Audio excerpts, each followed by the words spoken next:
자, 오늘도 요한복음 5장 말씀, 이제 베데스다 연결되어진 말씀이죠. 3주째 우리 같이 말씀 오는데, 오늘도 다시는 죄를 범하지 말라 하는 제목으로 두 번째 시간이죠. 같이 말씀 나누겠습니다.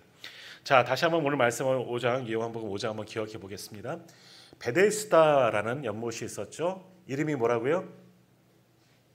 이름이 베데스다죠. 뜻이 자비의 집입니다. 자비의 집. 그곳에 물이 동하면 병자가 낫는다 하는 그런 소문이 있고, 실제적으로 그런 일들이 있어서 베데스다 연못가에는 많은 환자들이 있었고, 그 가운데 38년 된 병자도 있었다라는 거죠. 이 사람은 거동치도 못하는데 여기 있습니다. 오래된 병인데 낫기를 소망하며, 그래도 병 중에 하나님의 또 다른 은혜를 소망하기 때문에 여기 있지 않겠습니까? 그렇게 소망하는 가운데 하나님의 은혜가 임하게 됩니다. 어떻게? 예수 그리스도가 찾아왔습니다. 물이 요동하는 것보다, 물속에 들어가는 것보다 더 확실한 치료의 은혜, 예수 그리스도를 만나게 돼서 완전히 치유를 받게 되죠. 오늘 말씀을 읽었지만 내 자리를 들고 가라, 내 자리를 들고 걸어가라, 그 명령을 쫓아서 다리를 들고 거뜬하게 일어나서 돌아가는 겁니다. 얼마나 큰 은혜가 되었습니까? 그러나 자신을 고쳐주시는 분 누군지 몰랐다가 사람이 막 욱적지근하니까 나중에 예수님을 다시 만나게 되고, 그 다시 만난 예수님이 이 병자에게 뭐라고 이야기했습니까? 뭐라고 얘기했죠? 14절 우리 다시 한번 읽어볼까요? 14절 우리 같이 한번 읽겠습니다. 그 후에 예수께서 성전에서 그 사람을 만나 이르시되, 보라, 내가 나니 더 심한 것이 생기지 않게 다시는 죄를 범하지 말라. 아멘. 다시는 죄를 범하지 말라. 더 심한 것이 생기지 않도록 다시는 죄를 범하지 말라. 첫째 주에는 3주 전이죠. 그때는 뭐예요? 이 베데스다 연못에 있던 38년 된 병자를 중심으로 말씀을 보았어요. 그가 어떠한 상황이었고 또 어떻게 여기서 기다렸는가. 소망이죠. 마지막까지 38년이나 병되었지만 포기하지 아니하고 하나님의 은혜를 갈망하는 소망을 가지고 나왔습니다. 지난주는 이제 치유의 기사를 보면서 이 사람의 죄의 원인이 무엇이었다? 다른 건 잘 모르겠어요. 하지만 오늘 말씀, 예수님의 이 말씀을 힌트 삼아서 보면 뭡니까? 보라, 내가 나왔으니 더 심한 것이 생기지 않도록 어떻게 하라고? 다시는 죄를 범하지 말라. 이 말씀을 보면, 그럼 이 사람의 죄의 원인이 병이었었구나 하는 것을 짐작해 볼 수가 있습니다. 그것이 구체적으로 어떠한 것인지 모르겠지만 이 사람의 질병의 원인, 우리 모두에게 똑같이 해당되는 건 아니에요. 각자 다 틀린 거예요. 우리들에게 병이 찾아오는 이유는 다 달라요. 이 사람처럼 혹 우리 가운데 죄 때문에 하나님께서 깨닫게 하려고 병을 주시기도 하지만, 때로는 병이 올 수도 있는 거예요. 우리가 연약해질 수도 있는 거고요. 근데 이 사람에게 해당되는 거죠. 이 사람의 병의 원인은 뭐냐? 주님의 말씀에 의지하면 죄에 있었구나. 어떠한 죄인지 모르겠지만, 그래서 그것에 대해서 지난주 말씀을 보았습니다. 병이 있기 전 이 사람의 삶의 중심은 자기였었구나. 나만 높이고 내가 하나님인 거예요. 그렇게 살아왔던 거죠. 그러다 병을 앓게 되고 깨닫게 되고 뉘우치게 되고 소망하게 되는 겁니다. 나를 완전히 비우고, 병 때문에 비울 수밖에 없어요. 포기할 수밖에 없는 거죠. 내가 가지고 있던 거 다 쓸모없는 거잖아요. 그래서 하나님만 의지하고 병상에 누워있고, 이 베데스다 연못에서 하나님의 기적을 기다리며 소망하며 그런 가운데 예수님을 만나게 되었죠. 그러니까 예수님을 통해서 치료되고, 이 사람의 병의 원인이 죄였구나. 그러니 더 앞으로 다시는 죄를 범하지 말라 하는 그런 교훈의 말씀을 듣습니다. 자, 근데 오늘 하나 우리가 더 생각해 볼 것은, 오늘 본문의 말씀 제목이 다시는 죄를 범하지 말라 두 번째 시간이잖아요. 오늘 이 말씀 가운데 지난주는 죄를 범하지 말라라고 봤다면, 오늘은 다시는 이라는 것에 대해서 조금만 더 집중하여 보려고 합니다. 다시는 이라는 단어가 나오죠. 다시는 죄를 범하지 말라. 뭐예요? 앞으로는 더 이상 죄를 범해서는 안 된다 하는 말씀이에요. 예전에 너가 죄 가운데 거하였다가 그 죄로 말미암아 병을 얻게 되었고 여기까지 오게 되지 않았냐? 38년 동안 고생하지 않았느냐? 그러므로 앞으로 다시는 더 이상은 죄를 지어서는 안 된다. 또 다른 죄를 지으면 바로 주님의 이 말씀처럼 더 심한 경우가 생길 수가 있다는 거예요. 그러니까 앞으로 더 이상은 예전의 그 모습, 병을 앓기 이전 그때쯤 그 죄악 가운데 모습처럼 옛사람의 모습으로 돌아가서는 안 된다라고 말씀하시는 겁니다. 자, 오늘 주님은 이 병자에게 또 우리에게 말씀합니다. 다시는 죄를 범하지 말라. 다시는 죄를 범하지 말라. 자, 근데 한번 생각해 보세요. 자, 우리도 예수 믿고 주님의 은혜 가운데 구원받은 대로 살아가는데 어떻습니까? 로마서의 말씀처럼 우리는 여전히 죄인이에요. 로마서 우리 말씀 묵상할 때 많이 들었죠. 너도 죄인, 나도 죄인. 우리는 다 죄인이다. 하나님 앞에 다 죄인이다라는 거예요. 예수를 믿었지만, 예수를 믿고 구원의 은혜를 가지고 감격을 가지고 살아가지만 어떻습니까? 우리의 모습 가만히 다른 사람 말고 내 모습을 한번 돌아보십시오. 지난 3일간의 모습만 봐도 어떻습니까? 내가 정말 의인이었나? 당당한, 하나님 앞에 당당할 사람 아무도 없을 거예요. 가만히 우리를 돌아봐도 또 죄를 범하였구나. 그래서 매 주일마다 하나님 앞에 예배드리기 전 뭐 합니까? 참회의 기도 드려요. 한 주간의 삶을 살아오면서 알거나 모르거나 부지중에라도 지은 죄가 있다면 참회하고 하나님께 나아가는 거예요. 왜? 죄를 가지고 하나님께 나아갈 수 없잖아요. 구약의 제사를 생각해 보세요. 하나님 앞에 나아가는 게 뭐예요? 예배입니다. 근데 나아갈 수가 없어요. 왜? 죄 때문에. 그래서 하는 게 뭐예요? 내 죄를 짐승에게 전가시키고, 내가 죽어야 하지만 짐승이 죽고 짐승이 피 흘림으로 그 피를 뒤집어 쓰고 일회성 죄가 사함을 받고 하나님께 나아가는 것, 그게 구약의 제사 예배였습니다. 자, 오늘 우리도 돌아보십시오. 우리가 예수님의 십자가의 보혈의 은혜로 우리의 모든 죄가 씻김을 받았지만, 우리가 믿음을 통하여서 우리도 그런 은혜를 얻고 구원을 받았지만, 그러나 한 주간의 삶을 또 한번 돌이켜 보십시오. 죄 없이 살아왔느냐? 아니에요. 알게 모르게 우리는 얼마나 많은 죄를 지으며 살아갑니까? 어찌 보면 우리 인간들은, 우리 성도들도 마찬가지예요. 죽는 그날까지 우리는 죄악 가운데 살다가 죄악 가운데 죽게 되는 겁니다. 그럼에도 불구하고 예수님의 십자가의 보혈의 은혜로 구원을 받게 되는 거지요. 자, 오늘 주님의 말씀 뭐예요? 다시는 죄를 범하지 말라. 오늘 이 38년 된 병자만 해당되는 것이 아니라 나에게 주는 말씀입니다. 우리에게 주는 말씀이에요. 바로 나에게 너도 더 이상은 죄를 저질러서는 안 된다 라고 주님께서 아주 강권적으로 말씀하신 거예요. 자, 그럼 어떻습니까? 이 말씀대로 우리는 다시는 죄를 범하지 말아야 하는데 자신할 수 있으십니까? 다시는 죄를 안 짓고 내가 이제 지금부터 죽는 그날까지 죄를 안 지으며 살겠다 결단할 수 있겠습니까? 장담할 수 있겠습니까? 저도 참 쉽지는 않은 일입니다. 그렇죠? 요한복음 8장 이제 앞으로 보게 되겠지만 가늠한 여인이 나오죠. 가늠하다 현장에서 잡혀온 여인이 나옵니다. 그래서 사람들 돌로 쳐 죽이려고 할 때 예수님께서 죄 있는 사람이 먼저, 죄 없는 사람이 먼저 돌로 치라. 아무도 안 치, 다 피하고 도망가죠. 그때 주님께서 이 사람 나도 너를 정죄하지 않겠다 하시면서 그 여인에게 뭐라고 말씀하시느냐? 오늘과 똑같이 말씀하셨어요. 다시는 죄를 범하지 말라. 오늘 이 38년 된 병자만 다시는 죄를 범하지 말라 이야기 들은 것이 아니라 요한복음 8장에 나오는 가늠한 여인에게도 이 사람은 죽을 뻔했잖아요. 근데 주님으로 인하여 구원을 받고, 하지만 주님은 그 여인에게 분명히 말씀하십니다. 다시는 죄를 범하지 말라. 똑같이 토시 하나 틀리지 않게 똑같이 말씀하셨어요. 38년 병자에게도 가늠한 여인에게도 또 누구에게도 나에게도 우리에게도 주님은 지금도 말씀하십니다. 다시는 죄를 범하지 말라. 예전에 청년 때 그 가늠한 여인 대해서 성경 공부를 하면서 이제 가르치던 교육자 전도사님께서 저희들에게 질문하셨어요. 이 이야기도 아마 드린 것 같은데, 만일 이 여자가 그 여자가 나중에 똑같은 죄로 주님 앞에 왔을까요? 안 왔을까요?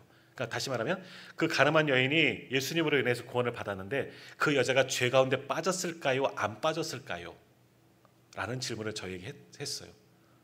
여러 가지로 답변이 나왔는데 저는 안 빠졌을 것이다 라고 그렇게 대답을 했어요. 왜? 죽다가 살아났는데 어떻게 똑같은 죄를 범할 수 있을까? 그렇게 생각을 했던 거지요. 자, 그런데 어떻습니까? 이제 와서는 좀 그것도 아닌 것 같다는 생각이 들어요. 우리도 그렇잖아요.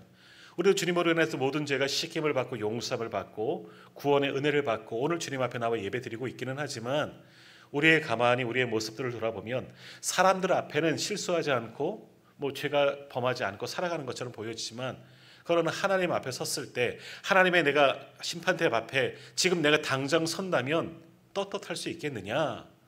과거의 죄는 묻지 않으시겠지만 오늘 이후로 어떠시겠습니까? 정말 아무 죄도 저지르지 않고 하나님의 심판대 앞에 설 자신이 있으십니까? 자, 주님은 우리에게 이런 말씀도 하셨죠. 마태복음 5장 48절에 보면 하늘에 계신 너희 아버지의 온전하심과 같이 너희도 온전하라. 흠이 없이 살아가라. 무슨 말씀이에요? 죄로부터 너희를 지키고 단절시켜서 이제는 하나님 앞에 온전한 삶을 살아가라. 주님이 우리에게 말씀하신 거예요. 어찌 보면 오늘 본문과 똑같은 이야기죠. 다시는 죄를 범하면 안 된다. 온전한 삶을 살아가야 하기 때문에. 구약에서도 하나님은 말씀하십니다. 레위기 19장 2절이죠. 너희 하나님 나 여호와가 거룩한 것처럼 너희도 거룩하라. 뭐예요? 너희는 하나님의 백성 되었으니까 이제는 다시는 죄를 범하지 말고 거룩하게 살아가라. 왜? 하나님의 백성이잖아요. 하나님이 거룩하시니 하나님의 백성인 너희도 거룩하라 말씀하신 거예요. 주님은 우리에게 끊임없이 다시는 죄를 범하지 말라 요구하고 계십니다. 요구하고 계십니다. 근데 이런 말씀을 들을 때 저도 말씀을 준비하고 왔지만 찔림을 받습니다. 야, 내가 정말 죄를 범하지 않고 살 수가 있을까? 노력은 해봅니다. 하나, 삶을 돌아보면 여전히 알게 모르게 지은 죄가 얼마나 많이 있습니까? 그러니 기도하면 할수록 회개 기도하면 할수록 회개거리가 계속해서 나오는 겁니다. 뭐예요? 회개할 거리가 있다는 것은 내가 죄 가운데 살았다는 것을 깨닫게 되는 거죠. 또다시 장담하였지만 죄 가운데 빠지게 되는 겁니다. 자, 그러면 주님께서 이런 말씀을 왜 하셨을까? 우리의 연약함을 다 아시잖아요. 우리가 죄인이라는 것을, 죄성이 우리 안에 남아있고 그 죄가 우리를 또다시 죄에 물들게 한다는 것을, 죄에 넘어지고 쓰러질 수밖에 없다는 것을 아시는데 주님은 왜 이런 말씀을 하셨느냐? 더 이상 죄를 범해서는 안 된다. 그런 의미로 다시는 죄를 범하지 말라. 이 사람에게도, 가늠한 여인에게도, 오늘 우리에게도 분명히 말씀하시는데 그럼 우리를 징계하시기 위해서 이런 말씀을 하시는 것일까? 아니시겠죠. 주님이 내가 지켜볼 거야. 너 더 이상 죄를 지면, 더 이상 또 다른 죄를 범하면 더 심한 거 줄 거야. 우리에게도 말씀하시죠. 너희가 이제 앞으로 죄를 범하면 구원이고 뭐고 다 끝났어. 내가 너희를 지옥불에 떨어뜨리고 너희를 징계하고 벌할 거야. 이러기 위해서 하나님께서 우리에게 다시는 죄를 범하지 말라 말씀하셨느냐? 이런 건 아니겠죠. 이유가 있을 거예요. 주님께서 우리에게 말씀하셨다면 우리도 할 수 있기 때문에 말씀하신 거예요. 다시는 죄를 범하지 말라, 더 이상 죄 가운데 빠지지 말라 하신 것은 우리가 능히 할 수 있기 때문에 이 말씀을 하셨다라고 결론 지을 수가 있는 거예요. 오늘 본문의 38년 된 병자에게도 마찬가지예요. 이 사람이 죄를 범하였던 사람이었어요. 그 병 때문에 그 병이 원인이 돼서 아팠던 거죠. 죄가 원인이 되어서 병이 왔던 거죠. 그러나 주님으로부터 고침을 받고 치료를 받고 용서함을 받았으니 이제는 다시는 죄를 범하지 말라. 너는 이제 죄를 범하지 않은 삶을 살 수 있어 하고 말씀하시는 겁니다. 자, 이렇게 말씀하실 수 있는, 해주실 수 있는 이유가 뭐냐? 우리도 다시는 죄를 범하지 않을 수가 있습니다. 물론 우리의 의지로는 되지 않지만 주님께서 우리가 충분히 할 수 있기 때문에 더 이상 너희도 죄를 범하지 않을 수 있다. 우리에게 지금 말씀하고 계십니다. 자, 그 이유가 뭐냐? 로마서 6장에 보면요. 우리 로마서 보면서 그때 말씀을 나눴긴 했지만 한번 기억해 보십시오. 로마서 6장에 보면 다시는 죄에 빠지지 않을 수 있는 방법을 이미 우리에게 제시해 주셨다는 거예요. 나중에 집에 가셔서 한번 읽어보세요. 자, 로마서 6장 1절에서 5절까지의 말씀을 보면 어떤 이야기들이 있냐? 두 가지 이유가 나오는데요. 우리가 죄에 빠지지 않는 두 가지 이유가 나오는데 첫째는 뭐냐? 그리스도와 연합한 성도들, 우리들을 이야기하는 겁니다. 주님의 은혜로 구원받고 주님과 연합하게 되었다는 거죠. 그런 우리 성도들은 죄에 대해서 죽은 자가 되었다고 사도 바울을 통해서 주님은 말씀하십니다. 좀 이게 어려운 이야기네요. 죄에 대해서 이미 우리는 죽었어요. 어떻게? 우리가 죽잖아요. 우리가 이 땅을 살다가 어제도 오늘까지 이제 김재호 권사님은 어머니 장례를 치르셨지만 우리는 이 땅에 사는 동안 유한한 존재이기 때문에 다 죽습니다. 우리의 생을 다하고 이제 죽으면 영원한 하나님 나라에서 다시금 새 삶을 시작하겠지만 그러나 우리는 죽잖아요. 죽으면 단절되고 끝인 거잖아요. 마찬가지예요. 그리스도와 연합한 사람은 죄에 대하여 죽은 자가 되었다라고 말씀하는 거예요. 아니, 죽은 것뿐만이 아니라 이미 장사 지낸 바 되었다. 무덤에 묻힌 자가 되었다라고 말하는 겁니다. 자, 이게 무슨 말이냐? 죽은 사람은 아무것도 할 수 없잖아요. 그죠?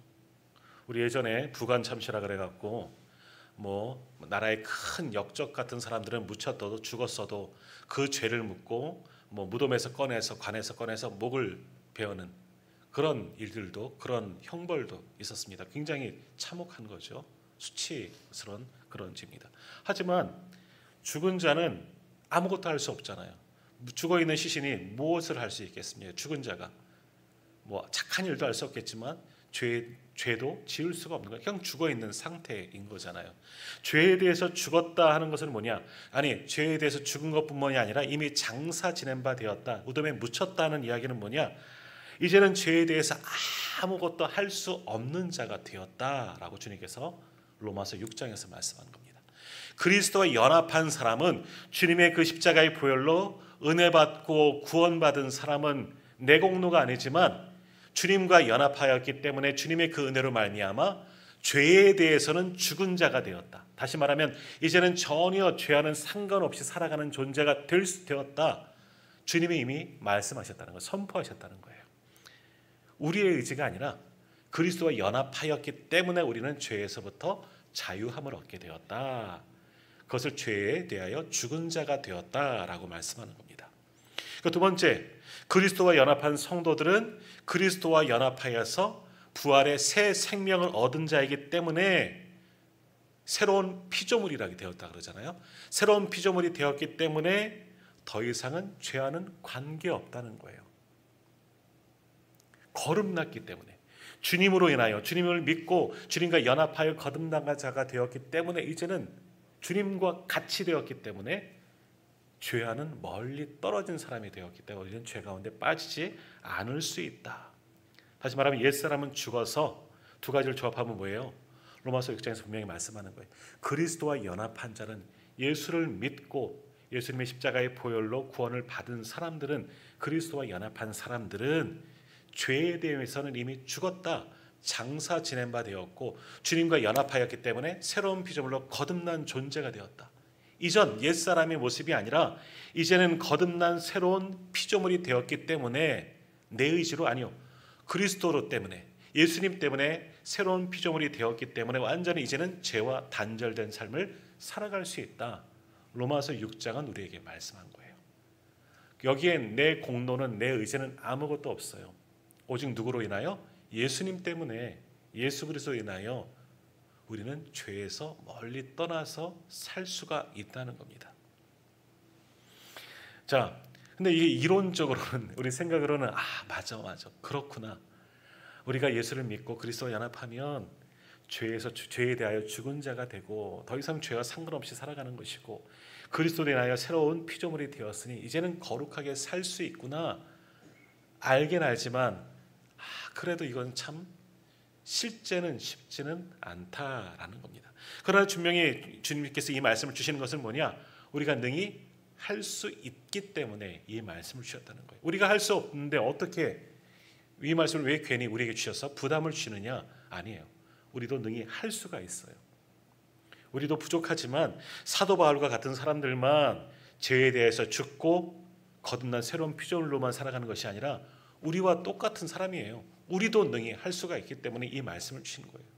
그러므로 이제 우리도 죄에 대해서 죽어야 하는 것이고 그리고 그리스도에 연합하여 새로운 피조물로 거듭나지면 이제 우리도 죄와는 멀리 상관없는 그러한 거룩한 존재로 살아갈 수가 있는 거예요. 그렇기 때문에 주님은 우리에게 다시는 죄를 범하지 말라라고 말씀하십니다. 자, 근데 참 이것이 쉽지는 않은 일이다 하는 거죠. 그러나 할 수는 있어요. 자, 예를 들어보겠습니다. 예전에 이제 그런 이야기들이 뉴스에 올라오는 경우들이 있습니다. 막 중독에 빠진 사람들이 있습니다. 게임 중독 같은 것에 빠진 사람들. 저도 이제 청년 시절에 게임을 많이 했었던 적이 있어요. 뭐 시간 가는 줄 모르고, 소위 말하는, 들어보셨나요? 스타크래프트 들어보셨어요? 저도 조금 할 줄 압니다. 학교 다닐 때 좀 해봤어요. 했는데 이거를 한번 친구들과 같이 게임을 하면요, 시간 가는 줄을 몰라요. 잠깐만 하는데 몇 시간이 슉 그냥 가는 게 있어요. 뭐 이게 무섭더라고요. 근데 뉴스에 그때 어떤 일들이 많이 있었냐면 이런 게임들, 뭐 이것만이 아니라 여러 가지 종류의 게임들이 있고 다른 것들도 많이 있겠지만 게임에 중독되어서 몇 날 며칠 정말 식음을 전폐하고 게임만 하는 사람들, 그 사람들은요 삶을 잊어요. 이게 가능한가? 아니, 있더라고요. 밤을 새는데도 밤을 새는 줄 몰라요. 시간이 얼마나 갔는지 하나도 몰라요. 먹지도 않고요, 자지도 않고요, 피곤하지도 않아요. 무엇기 때문에 게임에 몰두하다 보니까 다른 것은 하나도 신경 쓰지 않은 거예요. 이게 내 삶에 대해서는 죽고 뭐에만 빠진 거예요? 게임만 빠진 거예요. 심지어는 어떨 일이 있습니까? 갓난쟁이 아기가 있는데요, 엄마든 아빠든 게임에 빠져갖고 애 젖먹이는 것도 잊어버린 거예요. 애를 돌봐야 할 부모로서 의무도 다 잊어버리고 몇 날 며칠 게임만 하다가 아기가 죽은 그런 기사 본 적 있잖아요. 어떻게 이런 일이 가능할까? 야, 사람이 어떻게 그럴 수 있느냐? 아니에요. 사람이 그럴 수 있더라고요. 무언가 우리가 중독에 빠지면 거기에 몰입하고 몰두하다 보면 다른 모든 삶에 대해서 완전히 죽어버린 거예요. 이게 오늘 아까 말씀한 로마서 6장의 말씀인 거예요. 죄에서 죽는다는 것도 마찬가지인 거죠. 게임만에 몰두하는 거예요. 게임만 몰두하고, 뭐 도박하는 사람들은 도박에 몰두하고, 술에 취한 사람들은 술에 몰두하고, 여러 가지 중독되는 일들에 몰두하고 집중하다 보면 다른 모든 것들은 다 팽개쳐지는 겁니다. 하나도 생각이 안 나는 거예요. 젖먹이 아이가 있든 없든 몰라요. 그거 하는 동안에는 시간 가는 것도 모르고 밤 새워지는 것도 모르고 며칠이 가는 것도 모르고 거기만 몰두하는 거예요. 그러니까 모든 삶에 대해서 죽은 것이다. 우리 인간의 모습인 겁니다. 그러니까 똑같은 의미로 죄에 대해서도 충분히 죽을 수 있어요. 어떻게? 예수 그리스도에 연합하여 예수 그리스도에게만 집중하면 우리는 죄와는 상관없이 살 수가 있다는 거죠. 그런데 우리가 죄 가운데 거한다는 것은 뭐예요? 다시 말하면 온전히 주님께 집중하지 못하기 때문에 죄 가운데도 보여지는 거죠. 죄 가운데 빠질 수 있는, 죄가 보여지는 거예요. 그러니까 죄되어 있는 곳에 빠질 수밖에 없는 거죠. 한 젊은이가 지혜로운 왕이 있어서 찾아가서 물었습니다. 임금님, 세상에서 성공할 수 있으려면 어떻게 해야 합니까? 세상에서 성공하고 싶습니다. 어떻게 하면 좋을지 알려주십시오. 제가 다 해보겠습니다. 그래서 왕이 이 젊은이에게 이런 명령을 내립니다. 물이 가득 찬 물동이를 머리에 이게 하는 거죠. 물동이를 머리에 이고, 그리고 그 머리에 묻힌 물동이를 지고 시장, 동네 많은 사람들이 오고 가는 시장을 한 바퀴 쭉 돌아서 다시금 이 자리로 돌아오라는 거예요, 왕에게. 근데 머리에 있는 이 물동이에서 물 한 방울이라도 떨어지면 너는 죽을 거야. 내가 죽일 거야. 명령을 내립니다. 아니, 세상에 성공하는 방법을 알려달라 그러는데 물동이고 걸어갔다 오라 그러면서 그 먼 길을 물 한 방울도 흘리면 안 된다는 거예요. 이게 가능할까? 왕이 갔다가 왕에게 이런 곤욕을 치르게 됐으니까 이 사람은 어쩔 수 없이 해야 되는 거예요. 그튼 이거 물 흘리면 내가 죽을 수밖에 없으니까 이 사람이 얼마나 조심조심 모든 신경이 이 물동이만 이고 갔겠습니까? 결국 시작 한 바퀴를 잘 돌고 정말 물 한 방울 안 흘리고 왕에게 온 거예요. 제가 뭔가 했구나 하는 그런 어떤 마음이 있겠죠. 자, 그렇게 돌아왔을 때 이제 왕이 이 청년에게 묻습니다. 그대는 시장에 이 물동이를 이고 다녀왔는데 시장에서 무엇을 보고 왔는가? 왕이 묻는 겁니다. 아이고, 내가 시장 갔는데 아무것도 본 기억이 없는 거예요. 왕에게 뭐라고 대답할 말이 없는 거예요. 왜 그럴까요?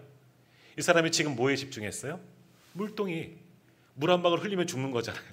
안 죽으려고 물동이만 집중하다 보니까 사람이 오고 갔는지 시장에서 뭔 소리가 들렸는지 뭘 파는지 하나도 볼 수가 없었다는 거예요.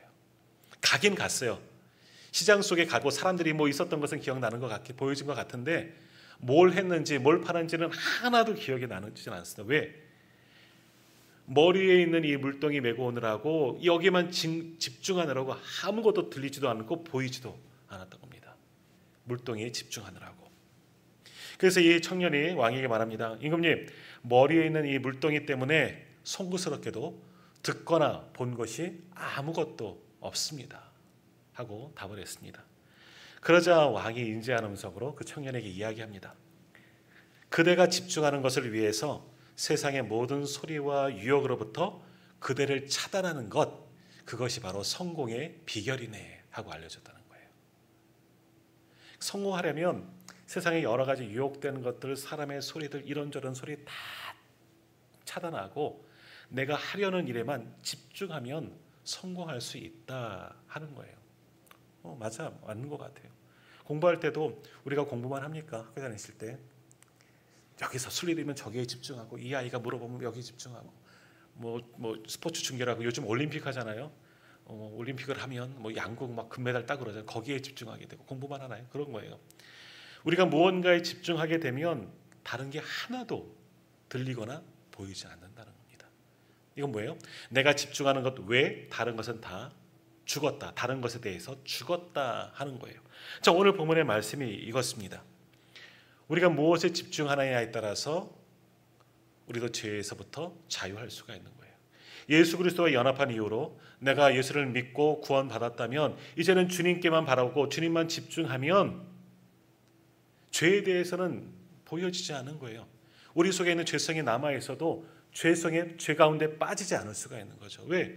주님만 바라보고 주님만 집중하기 때문에 우리는 죄에 대해서 물들지 않을 수가 있습니다. 죄를 완전히 철저히 차단하고 로마서의 말씀처럼 죄에서 죽은 자가 되고 장사 지낸 자 될 수가 있는 거죠.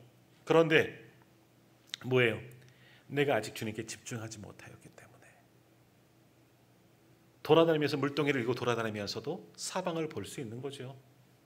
물 떨어지거나 말거나.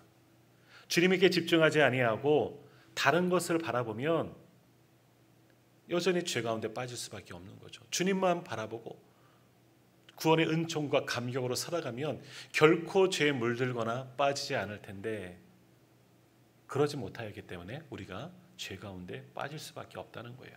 그럼 다시 말하면 뭐예요?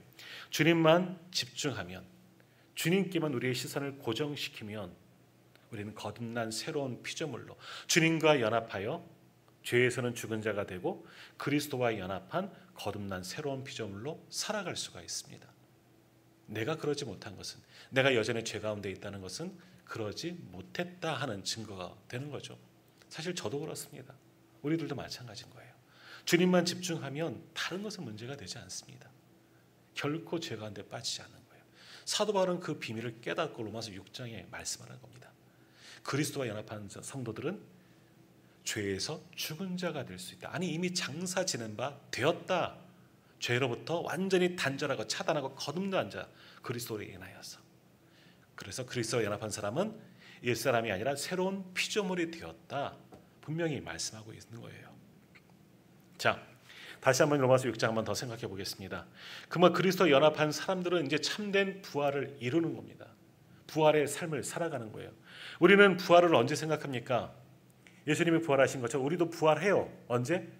나중에 주님이 다시 오시면 죽은 몸도 살아나고, 어저께 장로님들과 잠깐 그런 이야기 나눴지만 죽은 몸도 살아나고 하나님 나라에 갔던 영이 합쳐서 거룩한 몸으로 새로운 피조로 완전히 거듭나게 되죠. 자, 그런 것도 있지만 그것이 부활이긴 하지만, 그러나 그건 죽은 이후 나중에 마지막 세상의 종말 주님이 오실 그날 그때만 부활하는 것이 아니라 지금도 부활한 자로 살아갈 수가 있습니다. 똑같은 이야기야. 그리스도와 연합하면, 다시 말하면 그리스도께만 집중하면 우리는 이 땅을 천국으로 살아갈 수 있고 하나님 나라의 백성으로 부활한 자처럼 살아갈 수가 있는 거죠. 그런데 그렇게 연합하지 못하고 그리스도에 집중하지 못하기 때문에 죄 가운데서 헤매며 살아갈 수 있는 거예요. 그러니까 다시 처음으로 돌아가겠습니다. 그러니까 오늘 주님의 명령 뭡니까? 다시는 죄를 범하지 말라. 할 수 있다 없다? 있습니다. 할 수 있습니다. 내 의지는 아니지만 그리스도와 연합하여 그리스도께 집중하고 그리스도로 거듭나면 완전히 죄에서는 죽은 자, 죄가 차단되어지고 거룩한 존재로 피조물로 살아갈 수 있지만, 그러나 주님께만 고정하지 못하기 때문에 우리가 죄에 빠지는 겁니다. 그러니까 주님께 말씀하시는 거예요. 이 사람에게도 가늠한 여인에게도 오늘 우리에게도 주님은 분명히 말씀하시기를 다시는 죄를 범하지 말라. 더 이상 죄를 짓지 않으려면 어떻게 해야 한다? 나와 연합하자. 그리스도만 바라봐라. 하나님께만 모든 시선을 고정시켜라. 우리에게 말씀하는 거예요. 그러면 다시는 죄악 가운데 빠지지 않을 수 있다. 그리스도와 연합한다. 그리스도와 연합하는 거예요. 자, 연합이라는 것은 뭡니까? 결합한다라는 그런 의미죠.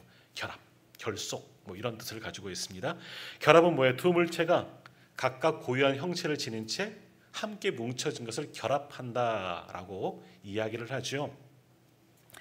그러나 결합했기 때문에 분리될 수가 있습니다. 그 존재가 그대로 살아있으면 분리할 수 있는 거죠. 제가 마치 보여드린 것처럼 손이 결합했지만 하나인 것처럼 보셨죠? 분리될 수 있어요. 왜? 살아있기 때문에. 물이 있어요. 물 속에 여기 지금 얼음이 들어가 있지만 아직 녹지 않았어요. 이거는 결합한 상태예요. 물이 물론 언젠가는 얼음이 녹겠지만 얼음이 물속에 있기 때문에 결합되어져 있긴 하지만 서로의 성질을 가지고 있습니다. 얼음은 고체이고 물은 액체잖아요.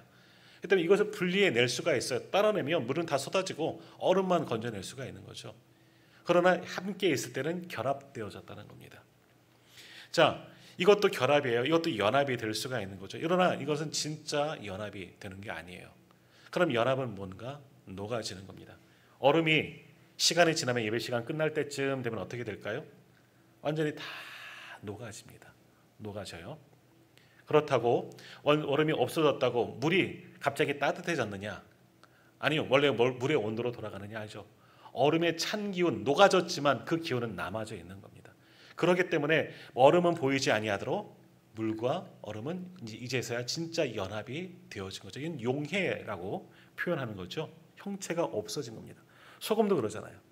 소금도 물속에 넣으면 처음에는 각질, 그 원형 그대로 있지만 녹아지면 다 연합이 됩니다. 용해가 되어지면.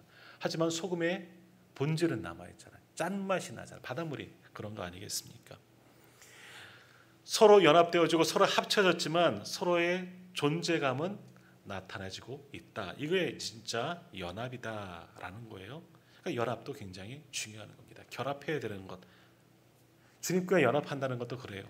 우리 자체적인 내 모습을 가지고 주님께만 붙어 있는다면 이건 진정한 연합이 아니어지고 이제는 녹아져야 되는 거예요. 주님으로 녹아져야 돼요. 내가 주님께 흡수가 되어져야 되는 거예요. 주님이 내게 흡수가 되는 게 아니라 내가 주님께 흡수가 되어져야 되는 거죠. 나를 완전히 죽이고 주님과 하나 되어지는 것, 이게 진짜 연합이 되는 거예요. 그러면 우리도 거듭난 삶을 살 수가 있는 거죠. 또 하나, 접붙임이로 표현하기도 합니다. 우리 나무를 과수를 재배할 때 접붙이는 것들이 꼭 있어요. 그럼 어떻게 됩니까? 어느 나무 가지 하나를 잘라서 접붙이는 겁니다. 그러면 잘려진 접붙인 가지만 의하면 어떻게 된 거예요? 가지는 죽은 거예요. 원형 자기 몸에서 잘려졌기 때문에 죽었지만 새로운 나무의 접붙임을 통해서 새 생명을 얻게 된 거예요. 그리고 그 나무가 나중에는 하나가 되어지죠. 열매도 맺게 됩니다. 그러나 가지의 힘으로 열매 맺는 것이 아니라 원줄기에 접붙임 당한 나무의 힘으로 공급되어지는 것으로 열매 맺어지는 겁니다. 자, 우리가 그리스도와 연합함도 바로 여기에 있는 거죠. 우리는 주님 그리스도에 접붙인 겁니다. 그러나 내가 내 존재가 살아있다면 나는 살지 못하고 그저 죽어버릴 거예요. 그러나 내가 주님께 녹아 들어가고 완전히 붙여진 접붙임을 당하면 주님으로 인해서 내게도 주님의 귀한 열매, 소위 말하는 성령의 열매를 맺히며 살아갈 수가 있는 겁니다. 그러니까 바로 연합이 이와 같다라는 겁니다. 그리스도와 연합하면 우리는 새로운 피조물로 거듭나게 되는 거예요. 그리스도와 연합을 이루어야 되는 거죠. 내가 녹아지고 그 녹아지기 위해서 내가 죽어야 하는 거죠. 내가 죽고 주님으로 연합되어지고 주님께 접붙임을 당하고 완전히 나라는 존재는 잊혀져 버리고 말씀드린 것처럼 주님께 집중해지는 것, 주님으로 인해 다시 태어나지는 것, 그것이 진정한 연합이 되어지는 겁니다. 그렇게 주님과 연합되어지면 어떻게 된다? 다시는 죄를 범하지 않는 삶을 살 수 있게 되는 겁니다. 오늘 우리가 예배하는 저와 우리 모든 성도님들이 그리스도와 연합하는 분들이 다 되시기를 바랍니다. 그리스도와 연합하면 이제는 우리도 더 이상 죄 가운데 빠지지 않을 수 있습니다. 자, 아직 우리가 여전히 죄 때문에, 죄의 문제 때문에 고민하고 있다면 그리스도와 연합한다고 하면서도 내 존재가 살아있는 거예요. 나라는 존재를 아직 포기하지 못하고 아직 내가 죽지 않고 녹아지지 않았기 때문에 그저 붙어있는 그 나무 같은 접붙임당한 살아있는 그 나무처럼 아직 버티는 거예요. 버티면 또다시 죄에 빠지게 되는 거예요. 그러나 완전히 주님과 연합을 이루고 주님께 녹아지고 주님께 접붙임을 당하면 그것이 연합이죠. 그러면 다시는 죄를 범하지 않는 삶을 살게 되는 겁니다. 오늘 성경은 그것을 우리에게 말씀하고 있습니다. 그러므로 오늘 예배하는 저와 우리 모든 성도님들, 우리의 힘으로는요 결코 죄에서 자유할 수 없습니다. 그러나 주님 우리에게 다시는 죄를 범하지 말라 말씀하신 건 뭐예요? 할 수 있다는 거예요. 어떻게 할 수 있느냐? 그리스도와 연합하면 된다. 그리스도에게 온전히 초점을 맞추고 집중하면 죄를 범하지 아니하고 나를 죽이고 그리스도로 거듭나게 되어지면 이제는 죄에 빠지지 않는 거룩한 성도로 살아가게 될 줄 믿습니다. 오늘 예배하는 우리 모두가 그렇게 주님만 바라보고 주님으로 인해 거듭난 새로운 피조물로, 그래서 다시는 죄를 범하지 않는 거룩한 하나님의 백성답게 살아갈 수 있는 저와 우리 모든 성도님들 다 되시기를 주님의 이름으로 축복합니다. 기도하겠습니다.